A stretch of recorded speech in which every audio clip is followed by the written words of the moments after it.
అందరికీ నమస్తే. రైతు భరోసాకు సంబంధించి మొన్ననే రేవంత్ రెడ్డి గారు మిర్యాలగూడలో మాట్లాడిండు. ఆయన ఏమన్నాడు?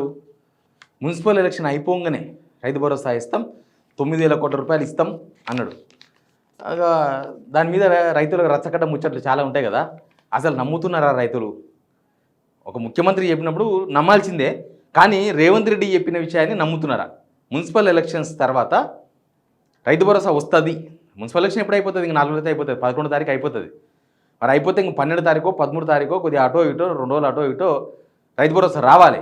కానీ ఇప్పుడు వచ్చే పొజిషన్ ఉందా? అసలు రైతులు ఏమని మాట్లాడుకుంటున్నారు? కేసీఆర్ను వాళ్ళు ఇంకా ఇప్పుడు గుర్తు చేస్తూ ఉన్నారు. వాళ్ళు నాతో చాలామంది రైతులు ఇంటరాక్ట్ అయ్యారు. నేను మాట్లాడిన వాళ్ళతోన, ఏంది మీరు నమ్ముతున్నారా? మీ ఊర్లో ఏం చర్చ జరుగుతున్నది? మీ రచ్చకట్ట మీద ఏం చర్చ జరుగుతున్నది? అది ఏంటిది? రేవంత్ రెడ్డి చెప్పిన మాటను ఎందుకు నమ్మకూడదు, ఎందుకు నమ్మాలి? ఇట్లాంటి విషయాల మీద చాలామందితో మాట్లాడిన తర్వాత నేను వీడియో చేస్తున్నా. ఈ వీడియో అయితే సబ్స్క్రైబ్ చేయండి. ఛానల్ సిగ్నల్ టీవీ మనది, మనందరిది. మీ గొంతుగా నేను మాట్లాడతా. ఫస్ట్ అయితే సబ్స్క్రైబ్ చేయండి. సబ్స్క్రైబ్ చేయని వాళ్ళు ఇంకో 10 మందితో సబ్స్క్రైబ్ కూడా చేయించండి, షేర్ కూడా చేయండి. నిజానికి రైతు భరోసా అనేది ఇంత పెద్ద డిస్కషన్ జరగకూడదు. ఎందుకంటే మన తెలంగాణనే ఫార్మర్స్ బేస్డ్ స్టేట్. మన దగ్గర బిజినెస్లో లేకపోతే టూరిజమో లేకపోతే అందరూ ఉద్యోగాలు చేయడమో లేకపోతే ఇంకా వేరే వేరే డిపెండ్ లేదు. Telangana depends on agriculture. అసలు గవర్నమెంట్కు వచ్చే డబ్బులు కూడా మొత్తం అగ్రికల్చర్ మీద డిపెండ్ అయి ఉంటుంది ఎక్కువ. అగ్రికల్చర్ బాగుంటే గవర్నమెంట్ డబ్బులు బాగా వస్తాయి, రైతులు బాగుంటే రాష్ట్రం బాగుంటుంది. ఇప్పుడు 1 కోటి ఎకరాలు పండింది, ఇది మా గొప్పతనమే అని చెప్పుకుంటున్నారు. వాళ్ళ గొప్పతనం ఏందో వీళ్ళు పనిచేసే విషయంలో కదా తెలిసేది. వీళ్ళు రైతు భరోసా ఇవ్వడంలోనే ఇంత రైతులను కన్ఫ్యూజ్ చేసి ఏదో కొత్త కొత్త రూల్స్ పెట్టి అదేదో దాని ఇంకా ముందు గుంజుకపోదాం అనే ప్రయత్నమే తప్ప దీనికి కంక్లూజన్ అసలు ఇంత చర్చ జరగకూడదు. సీజన్ రాగానే రైతు భరోసా వచ్చేయాలి. ఇంకా మిగతా వాళ్ళ విషయంలో ప్రభుత్వం ఒక రోజు అటో ఇటో కావచ్చు, కానీ పంట అనేది కరెక్ట్ టైంకి వేయాలి. వేస్తేనే పంట దిగుబడి వస్తుంది. ఇంకా ఖర్చులు కూడా విపరీతంగా పెరిగిపోయినాయి ఈ మధ్య. ఇప్పుడు కరెక్ట్ టైం అసలు ఇప్పటికే వేసి ఉండాలి. ఇప్పుడు వేస్తే కన్నా కనీసం యూరియాకో తర్వాత కైకిలు అంటే కూలీ డబ్బులకో ట్రాక్టర్లకో దేనికో దానికి పనికొస్తుంది. ఇప్పుడు అవసరం డబ్బులు అవసరం రైతులంతా ఎదురు చూస్తున్నారు కూడా. అంతలోనే రేవంత్ రెడ్డి స్టేట్మెంట్ ఇచ్చిండు మున్సిపల్ ఎలక్షన్స్ తర్వాత. మున్సిపల్ ఎలక్షన్ దేనికి అడ్డమో అర్థం కాలేదు. మున్సిపల్ ఎలక్షన్ మొన్న స్టార్ట్ అయింది నోటిఫికేషన్. అసలు మనం ఎప్పుడో డిసెంబర్ వేయాల్సిన రైతు భరోసా కనీసం జనవరిలో వేసినా ఇప్పటికల్లా రైతు భరోసా అయిపోయేది. ఇప్పటికే ఈ గవర్నమెంట్ రైతు భరోసా ఒక్కసారి మాత్రమే ఫుల్ వేసింది, ఒక్కసారి అడపదడప వేసారు, మిగతా అన్ని సీజన్లు ఎత్తేసిండ్రు. కాబట్టి రైతులు నమ్మాలన్నా వద్దా ఏంది అనేది అలా ఒక పెద్ద చర్చ నడుస్తున్నది. ఇప్పుడు ఎట్లున్నదంటే కేసీఆర్ గురించి గుర్తు చేసుకుంటున్నారు, మాట్లాడుతున్నారు. వాళ్ళు ఏమంటారంటే కేసీఆర్ ఏం తిన్నాడో ఏం తినలేదో మాకు తెలియదు, ఆయన తిన్నది మాకు కనపడతలేదు, కానీ మాకైతే పైసలు ఇచ్చిండు. మాకైతే టైంకు పైసలు పడ్డాయి, మేము టైంకు విత్తనాలు వేసుకున్నాము, టైంకు పైసలు వచ్చినాయి, టైంకు కూలీలో కట్టినాము, టైంకు ట్రాక్టర్లో కట్టాము, టైంకు యూరియా వచ్చింది, అంతా టైం టు జరిగిపోయింది. ఇంత ఎప్పుడు ఎదురు చూడలే రైతు భరోసా ఇస్తుందా ఇదా ప్రభుత్వం, ఇవాళ ఇస్తుందా రేపు ఇస్తుందా, ఇన్ని రకాల చర్చలు ఆలోచనలు జరగలే. సీజన్ అయిందా రైతు భరోసా వస్తుంది అంతే. ఆ పైసలు లెక్క పెట్టుకొని మిగతా పెట్టుబడి కోసం మళ్ళీ ఏదైనా అప్పు ఇవ్వడమో చెప్పారు. కానీ ఈ గవర్నమెంట్ అట్లా చేస్తలేదు. వాళ్ళు ఇవ్వలేకపోతే మేము ఇయ్యము అని చెప్పొచ్చు కదా, మేము సప్పో చేసుకుంటాం, ఏదో ఒకటి చేసుకుంటాం. ఇది రచ్చగట్ట మీద జరుగుతున్న చర్చ. కేసీఆర్ పెట్టుండే కదా, మనకు పైసలు అయితే వస్తుండే కదా. ఇప్పుడు అది లేదు ఇది లేదు ఏది లేదు అనేది వాళ్ళ చర్చ. మున్సిపల్ ఎలక్షన్స్ ఓట్ల కోసమే.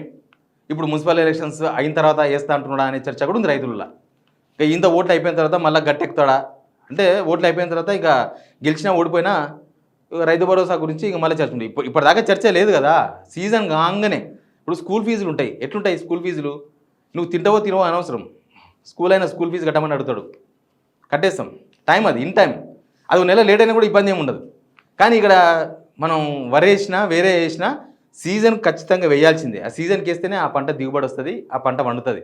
లేకపోతే పండదు. ఈయన రైతు భరోసా ఎప్పుడు వేస్తా అంటే, ఈయన రైతు భరోసా ఎప్పుడు వేస్తే అప్పుడే పంట వేస్తారా రైతులు ఎవరి కోసం ఎదురు చూడరు. కానీ మీరు ఇస్తారా అయ్యారు అనేది క్లారిటీ చెప్పాలి. కానీ ఏదో ఎలక్షన్స్ కోసం ఏదో గండం గడపనికే, ఏదో ఇంత ప్రమాదకర సిచ్యువేషన్ గట్టెక్కనికే. ఎందుకంటే మున్సిపల్ ఎలక్షన్స్లో ఓట్లు వేసే దానిలో చాలామంది రైతులే ఉంటారు. ఇప్పుడు పట్టణాల్లో ఎక్కడైనా కూడా మున్సిపాలిటీస్లో ఉన్న మున్సిపల్ కార్పొరేషన్స్లో ఉన్న వాళ్ళందరూ కూడా గ్రామీణ ప్రాంతం నుంచి వచ్చిన వాళ్ళే ఉంటారు. వాళ్ళ ఊళ్ళో పొలం ఉంటుంది ఇంత. వాళ్ళు అగ్రికల్చర్ డిపెండ్ అయ్యి ఏదో పిల్లల చదువుల కోసమో ఏదో చిన్న వ్యాపారం కోసమో చిన్న జాబ్ల కోసమో టౌన్లోకి వచ్చి బతుకుతున్న వాళ్ళే చాలామంది ఉంటారు. లేకపోతే అంతమంది జనం ఎక్కడి నుంచి వస్తారు టౌన్లలో? వాళ్ళందరూ అగ్రికల్చర్ బేస్డ్ ఫ్యామిలీస్ అవన్నీ. ఇప్పుడు ఊర్లలో ఇంకా అందరు ఉన్న వాళ్ళందరూ కూడా 95% ఊళ్ళలో ఉన్నది వ్యవసాయమే. ఇంకా వాడేమో వాళ్ళు ప్రైవేట్ జాబులు చేసేది లేదు, ఊళ్ళలో గవర్నమెంట్ జాబులు వాళ్ళే ఊళ్ళో చేసేది లేదు, లేకపోతే ఇంకేదో బిజినెస్లు పెట్టుకొని ఆ బిజినెస్ మీద బతుకుతున్న వాళ్ళు ఎంతమంది ఉంటారు ఊళ్ళో. 95% అగ్రికల్చర్ ఫ్యామిలీస్ అంతే. కాబట్టి ఈ ఊళ్ళల్లో ఓట్లు లేవు. ఎంపీటీసీ జెడ్పీటీసీ ఎలక్షన్ వస్తే తప్ప ఇప్పుడు గ్రామీణ ఓటర్లతోన గవర్నమెంట్కు రేవంత్ రెడ్డికి పని లేదు నిజానికి. అంతే కదా, ఓట్లు ఉన్నప్పుడే రైతు భరోసా ఇస్తాం అంటే అదే. ఒకవేళ మీరు ఎంపీటీసీ జెడ్పీటీసీ ఎలక్షన్ పెట్టకపోతే రైతు భరోసా అయ్యరా? ఇట్లే టైంపాస్ చేస్తారా? రేవంత్ రెడ్డి మాటను నమ్మలేకపోతున్నారు రైతులు. దానికి చాలా చాలా కారణాలు ఉన్నాయి. రుణమాఫీ తీసుకున్న ఉదాహరణకు, రుణమాఫీ మొత్తం చేసేస్తాం, అసలు లెక్కలేదు పత్రం లేదు అన్నారు ఎలక్షన్స్ ముందల. ఎలక్షన్స్ అయిపోయిన తర్వాత పార్లమెంట్ ఎలక్షన్ వచ్చినాయి. పార్లమెంట్ ఎలక్షన్ రాగానే అందరి దేవుళ్ళ మీద ఒట్లేసిన రేవంత్ రెడ్డి. అందరి దేవుళ్ళ మీద, ఏడు పోతే ఆడ భద్రాచలం పోతే రాముని మీద, వేములవాడ పోతే రాజన్న మీద, ఇక ఎక్కడ పోతే ఆడ ఏడ గద్వాలకు పోతే జోగులాంబ మీద. ఇక రేవంత్ రెడ్డి ఓట్లు తినని దేవుడే లేడు, మొత్తం దేవుళ్ళే. అరే ముఖ్యమంత్రి చెప్తున్నాడు దేవుళ్ళ మీద ఓట్లేసారు, ఇక అయిపోతుంది రుణమాఫీ అనుకున్నారు. తర్వాత కండిషన్స్ వచ్చినాయి. ఇంటికి ఒకరికే చేస్తాం, ఎన్ని ఎకరాల వరకే చేస్తాం, ఇట్లా చేస్తాం అట్లా చేస్తాం అని చెప్పి సగం మంది కోత పెట్టేసారు. మొత్తం 44 లక్షల మంది రైతుల్లో ఉంటే 20 లక్షల మంది రైతులకి రుణమాఫీ అయింది. మిగతా వాళ్ళందరూ కొట్టుకుంటున్నారు. గవర్నమెంట్ చెప్పింది ఏది కూడా ఇంప్లిమెంట్ కాలేదు. 2 లక్షల కన్నా పైన ఉన్న వాళ్ళు ఆ పైన ఉన్న ఇంట్రెస్టో లేకపోతే లోన్ అది కట్టేసుకొని ఈ నెలలో మేము చేసేస్తామన్నారు. వాళ్ళు సప్పో చేసి పుస్తెలు కుదబెట్టో లేకపోతే అప్పు చేసో ఎన్నో తన ఇంట్రెస్ట్ పట్టుకొచ్చో సీట్ల దగ్గర ఆ పైన ఉన్న అమౌంట్ కట్టేసారు. ఈ రుణమాఫీ అయిపోతే 2 లక్షల వరకు అని అవి మీద పడ్డాయి. చేయలే. తుమ్మల నాగేశ్వరరావు చెప్పిండు, ముఖ్యమంత్రి చెప్పిండు, పొంగులేటి శ్రీనివాసరెడ్డి చెప్పిండు, ఎవరికి ఏది వస్తే అది చెప్పారు నోటికి వస్తే. ఇంకా రైతులు ఏడ నమ్ముతారు రేవంత్ రెడ్డిని? గవర్నమెంట్ ఎక్కడ నమ్మాలి? ఇప్పుడు అంతకుముందు 9,000 కోట్లు వేసినామని చెప్తున్నారు, గ్రేడ్గా చెప్తున్నారు కదా. మరి ఇప్పుడు కూడా చేయాలి కదా, సర్పంచ్ ఎలక్షన్స్ కోసం కాదు. అప్పుడు సార్ 9,000 కోట్లు ఇచ్చిర్రు మనకు అంతకన్నా ముందు సీజన్. ఎందుకు ఇచ్చిర్రు అప్పుడు? సర్పంచ్ ఎలక్షన్స్ రాబోతున్నాయి అన్న ఇంకా పెడతాం సర్పంచ్ ఎలక్షన్స్ ఎట్లానే పెట్టక తప్పదు అన్న అభిప్రాయంతో 9,000 కోట్లు వేసేసిండ్రు. అవి వాపి కర్మగాలి ఏం చేసిందంటే కోర్టు ఆ సర్పంచ్ ఎలక్షన్స్ అప్పుడు వాయిదా వేసింది ఆ 9,000 కోట్లు ఇచ్చినప్పుడు. ఇంకా తర్వాత సర్పంచ్ ఎలక్షన్స్ వచ్చినాయి లేట్గా, ఒక 4-5 నెలలకు వచ్చినాయి కానీ ఇంకా అప్పటికి రైతు భరోసా సీజన్ కాలేదు. కాబట్టి ఇంక వేస్తారులే అనుకున్నారు రైతులు. ఆడికి అనుమానంతోనే ఓట్లు వేసిన వాళ్ళు కూడా చాలా తక్కువ సీట్లు వచ్చినాయి. గవర్నమెంట్కు 80-90% రావాలి, అది 54% సీట్లు రాకూడదు. అది గవర్నమెంట్ ఫెయిల్యూర్ అనమాట. అంటే రైతు భరోసా వేస్తారు అని నమ్మలేదు జనం. లాస్ట్ ఇచ్చినప్పుడే అనుకున్నారు కదా అందరూ, ఇదే లాస్ట్ ఇంకా మళ్ళీ ఏరేమో, ఇంక ఇంత సర్పంచ్ ఎలక్షన్స్ అయిపోతే వేయరు అనుకున్నారు. కర్మగాలి సర్పంచ్ ఎలక్షన్స్ అప్పుడు వాయిదా పడ్డాయి. తర్వాత ఎలక్షన్స్ జరిగినాయి, ఎలక్షన్స్ కూడా అయిపోయినాయి. ఇంకా ఎంపీటీసీ జెడ్పీటీసీ ఎలక్షన్ పెట్టరో గవర్నమెంట్కే తెలియదు. వాళ్ళకి ఇప్పటిదాకా దాని మీద జస్ట్ ఎంపీటీసీ జెడ్పీటీసీ ఎలక్షన్ పెట్టింది దేనికోసం తెలుసా? రైతు భరోసా ఇవ్వాల్సి వస్తుందని. అవి వేయకుండా పోతే జనాలు దెబ్బ కొడతారు. అవి గుర్తుల మీద జరుగుతాయి, పార్టీ గుర్తుల మీద జరుగుతాయి.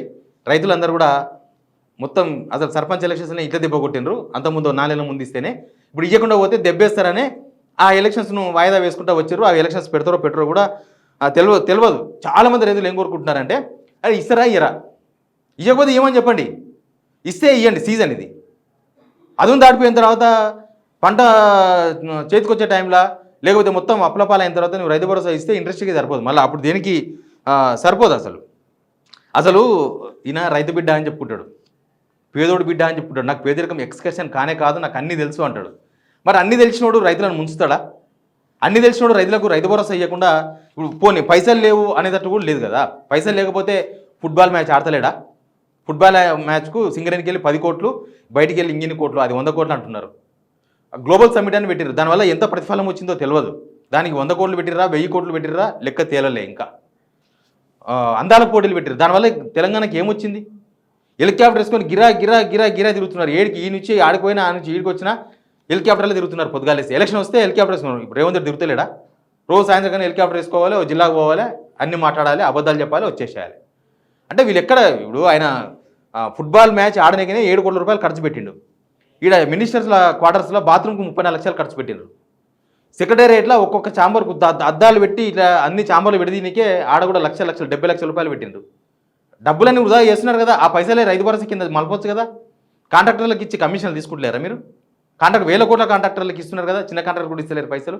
ఇట్లా ఏం లాభం లేదు. ఈయన ఎంతసేపటికి నేను పేదరికం నుంచి వచ్చినా చెప్పుకోవడం తప్ప అసలు వాస్తవంగా ఆయన పేదరికం నుంచి వచ్చినోడైతే ముందు రైతులకు ప్రియారిటీ, ముందు రైతులు, ఆ తర్వాత మిగతా ఖర్చులు, తర్వాత మీ హెలికాప్టర్, తర్వాత మీ బాత్రూమ్లు, తర్వాత మీ ఛాంబర్లు, తర్వాత మీ మెస్సీతో గేములు, తర్వాత మీ ఫుట్బాల్ గేములు, ఏదైనా కూడా.